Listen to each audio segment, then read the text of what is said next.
Amados irmãos, a paz do Senhor Jesus.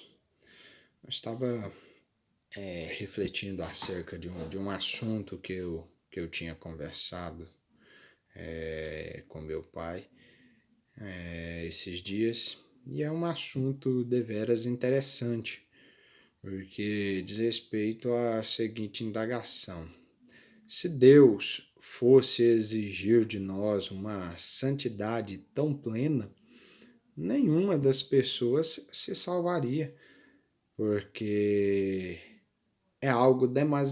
seria algo demasiado para o ser humano. Todavia, quando nós refletimos acerca desse assunto, nós vamos ver que Deus ele não exige uma santidade demasiada de nós. Ele não exige de nós aí uma santidade absoluta. Essa santidade absoluta ela só será alcançada após o arrebatamento da igreja. E no que concerne às exigências de Deus para a nossa salvação, segundo o que está na sua palavra, eu não vejo nada em demasiado. Tanto que Deus diz que o seu jugo é suave, que o seu fardo é leve. Então ele não exige de nós mais do que nós podemos suportar jamais. Tudo o que Deus exige de nós é na medida. E se nós formos observar aí todo o esforço de Deus desde os primórdios, antes da fundação do mundo ali em sua eternidade, sempre foi um esforço em salvar a humanidade que ele viria a criar e que viria a cair no jardim do Éden, ou no jardim no Éden. Né? Então o esforço de Deus sempre foi em prol da salvação do ser humano e ele faz de tudo para que essa salvação venha a ocorrer. E o plano perfeito foi Cristo, enviado na cruz do Calvário para a remissão de todos os nossos pecados. Então Deus ele não exige de nós que nós não pequemos. Ele sabe que nós vamos pecar, ele sabe que nós somos falhos, fracos e pecadores. O que ele exige de nós é simplesmente um arrependimento sincero e genuíno em face dos nossos pecados.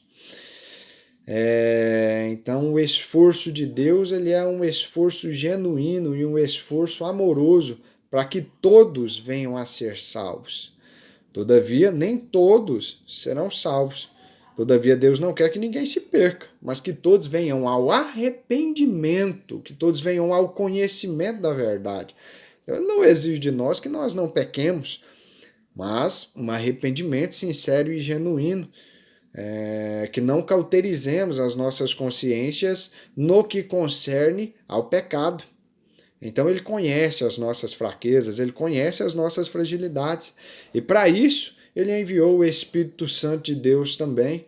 E o Espírito Santo é aquele que nos capacita, é aquele que nos dá força, é aquele que nos convence da justiça, do pecado e do juízo. Então ele fala a nossa consciência para que nós venhamos a nos arrepender. E Deus ele proporciona o perdão por intermédio do sacrifício de Cristo.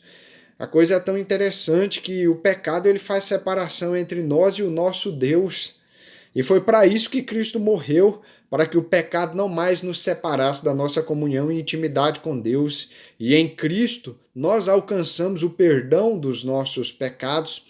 E não por intermédio das nossas forças, porque nós não temos forças para vencer o pecado, mas por intermédio do Espírito Santo de Deus que habita em nós. Ele sim nos dá força para vencermos o pecado. Ele sim nos leva ao arrependimento, ao convencimento e ao arrependimento do pecado, a esse arrependimento genuíno e verdadeiro.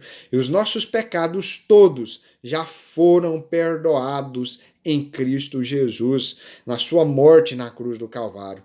Basta que nos conscientizemos e nos arrependamos verdadeiramente dos nossos pecados.